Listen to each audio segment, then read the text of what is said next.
call this soon? You promised. Wait, what'd she do? 2 months. Actually, how long has it been? 3 months. I seriously didn't even notice. Why can't you just make consistent uploads? Does it matter? So, where have I been? Where have I been? Now, I am sorry for my absence, but the truth is, it is not my fault. It has also been the absence of Dave, my camera. The truth is that Dave was in a terrible accident, and this is all that is left of him. To be completely honest, it wasn't an accident at all. Actually, it was an accident. But still, it was a murder. He was dropped off of this very ring light, which, speaking of, he was dropped off of this very stand to his death. Okay, I'm gonna quit this act because I can't handle it anymore. We sent Dave in to get him repaired, but they couldn't repair him, so they sent me an entire new camera. What? They sent me the Mark II of my camera, which, like, but this is a completely different camera, so now I have to find a new name for him. I'm debating on whether or not I want to call him David in honor of Dave, or Mark because it's the Mark II. I just listened to the video back, and Mark just sounds so much nicer. So everyone, meet Mark. So I made a video based on all the weird things I thought as a kid, and now I'm gonna do the same thing, but a little bit different. It's time for Weird Things Avery Did as a Kid, Part 2, This Thing. Based on just what I thought as a kid, you can pretty much imagine what my actual actions were. One semi-normal thing that I did, and by semi-normal I mean other kids did this, is I would take a mechanical pencil and like put it out all the way and be like, look, I'm giving myself a shot. I don't know what was entertaining / fun about that. We all did it, just admit it. Now, I was actually a very innocent child who never really lied to anyone. I never really cheated on tests on purpose. In fact, there was a long period of time where I didn't even know what cheating was or that it was bad. So you can kind of imagine how that ended for me. I have one specific memory from 1st grade. So all throughout elementary school, we would have spelling class where we practiced spelling.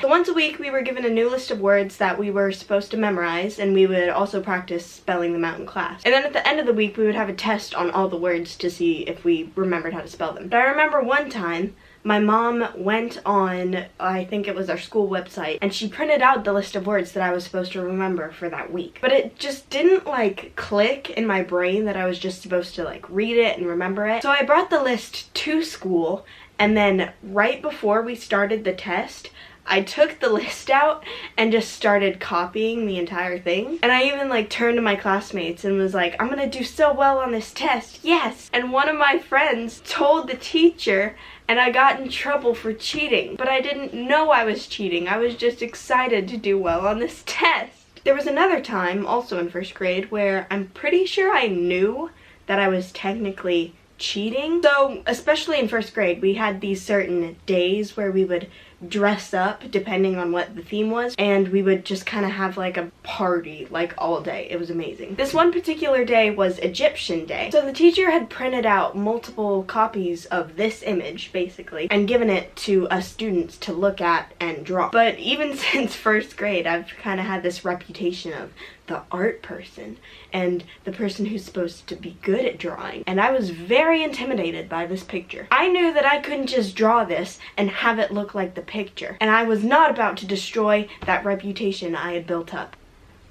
I secretly traced it. But the thing about it is, I'm pretty sure all my classmates were fooled by it, and I know now if a 1st grader saw that it was traced, they would have called me out for it, just like they did on that spelling test. So all the kids were like, wow, that's so good, and they even called the teacher to come see, and she was like, wow, great job, even though it was 100% obvious that I traced it. I can just picture like all of these 1st graders' drawings on the wall and then my masterpiece. Now, moving off the topic of cheating, I used to make YouTube videos. I honestly don't know if this is a normal thing that everyone did, but like little random things I did, I would make like tutorials for them as if I was filming a video. And there's just one specific incident that's engraved in my mind. I think I was about 8 or 9, maybe 10, and I was not allowed to wear makeup in public. But the main reason I wasn't allowed to wear any, my eyes weren't used to having it on,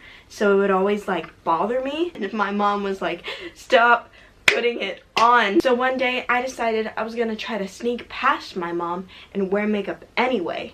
And this is basically how it went. So the next thing we're gonna do is eyeshadow. Do you want a bright color, but you don't want it so bright that your mom will notice it? So I'm gonna take a yellow and I'm gonna put it on just like this. And perfect.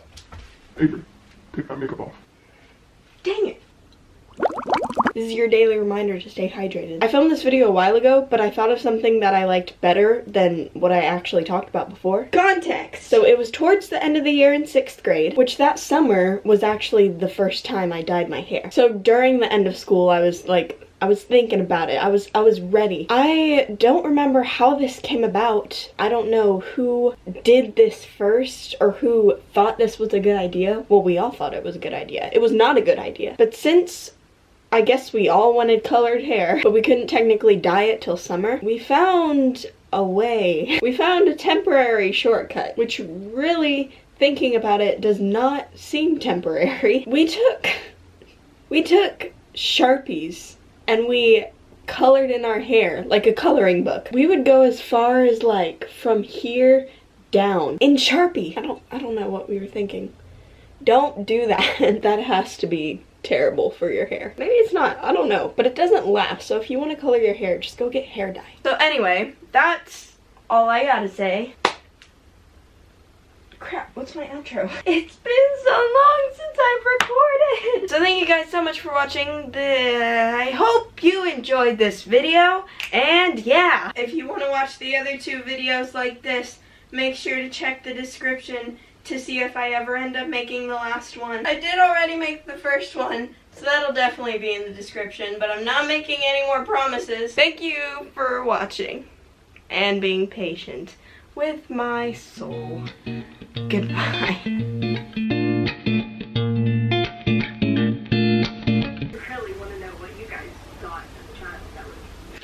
I really want to know what you guys did as a child that was weird, like me.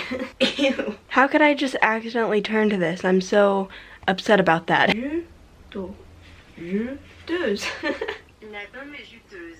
La pomme est juteuse. I learned a new word today. All the kids at my school wore button-down shirts. That's actually true. We had a uniform and we had to have collared shirts that with buttons. Of course, we wouldn't be allowed to wear this because it has a distracting pattern on it. But despite how atrocious, why is this so difficult?